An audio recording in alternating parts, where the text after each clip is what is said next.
Good day, David here, and welcome to another Evolution of Everything video. With the advancement of technology in medicine, and the possibility of replacing everything in the human body, from your toes to the strand of your hair, scientists are working on ways to make sure that we never die. But is it as great as it sounds? And what would it actually be like if we never die and became immortal?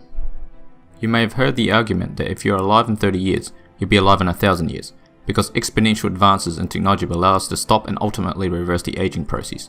Obviously, we won't be able to turn a 90-year-old into a 25-year-old in 30 years, but we might be able to turn a 90-year-old into something more like a 70-year-old, which buys them another 20 years of life during which technology keeps advancing and ultimately becomes Moore's Law. Since medicine is increasingly using compounding tools to become an IT field, our exponential advances in processing power will translate into medical and aging research advances. Firstly, when people write about our future as immortals, you see a lot of we, but make no mistake, there will probably be no we. Especially in its early days.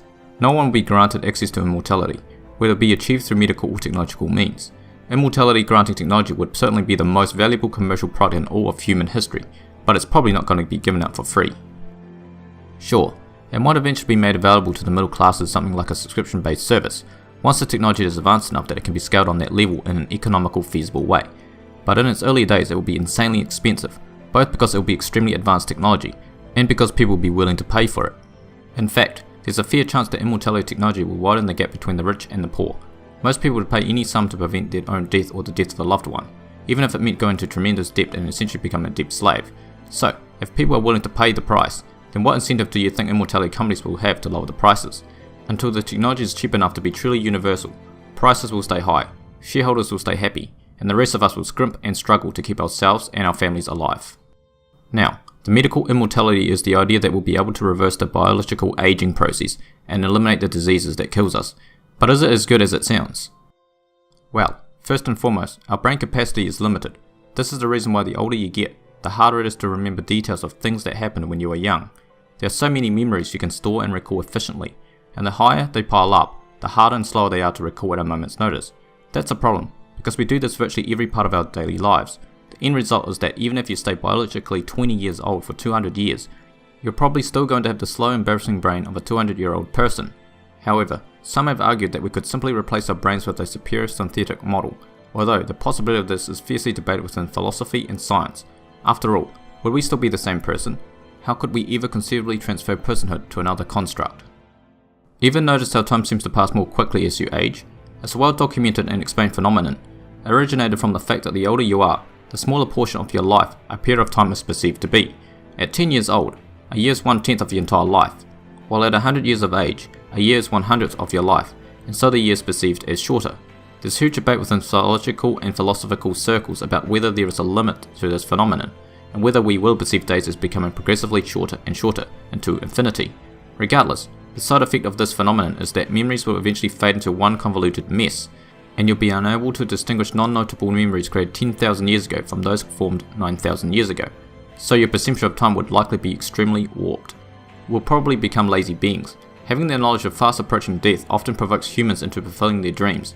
Holidays to magnificent locations, trips to see legendary art and participation in life-changing events holds extreme value, because we know we might not get another chance.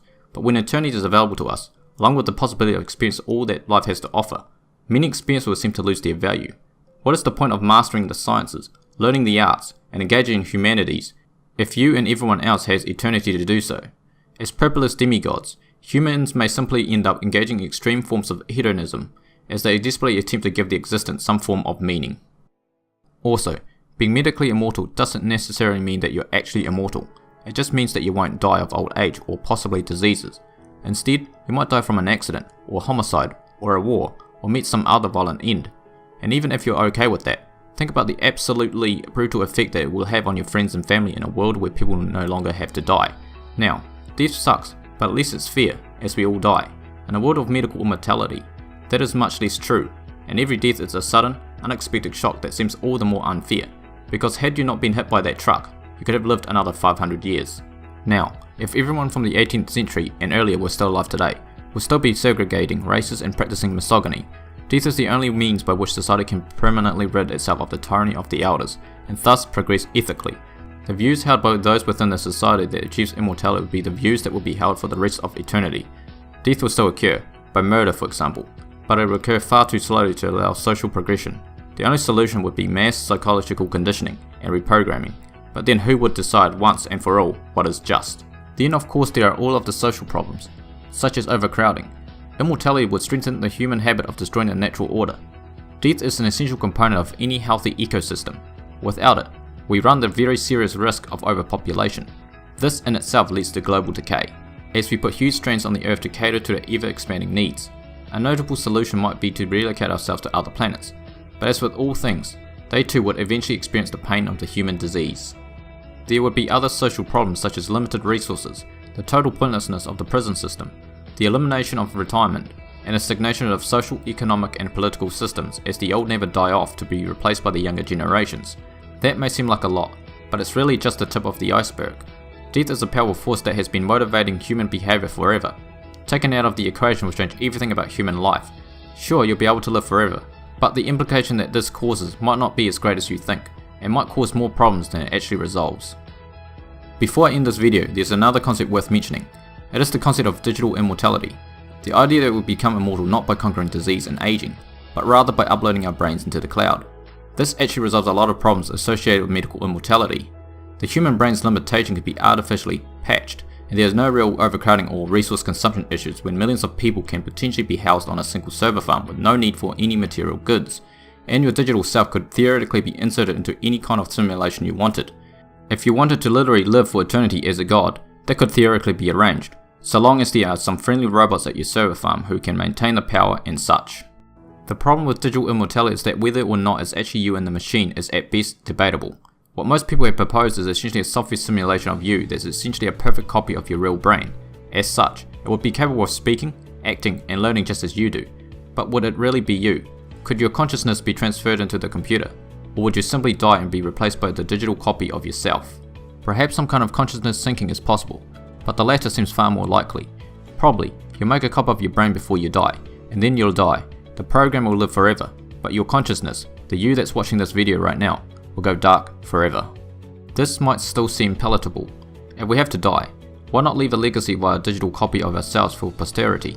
But that world gets more and more inhuman the further it's projected into the future. As more people die and are replaced by digital copies, more and more human communication would actually be taking place between sentient pieces of software, and as those pieces of software continue to learn and be exposed to new technologies in the same ways humans are, many would likely choose to upgrade themselves and their capabilities in ways that biological humans never could. The end result is that the further you get from digital immortality's patient zero, the more you find yourself immersed in a world dominated by sentient AIs that have little or nothing in common with the humans whose brains were once copied to create them. Maybe that's for the best. On our darkest days, it certainly seems that humans are nothing more than cruel, violent, destructive creatures. The universe might be better off without us. Even so, it is hard not to get excited about the glorious future in which we bring about immortality by eliminating humanity. So that's it for this Evolution of Everything video. Leave us a comment what you think it would be like if we never die and became immortal. And why not give this video a like if you liked it, and subscribe to our YouTube channel for more content like this one. And as always, we'll see you in the next video.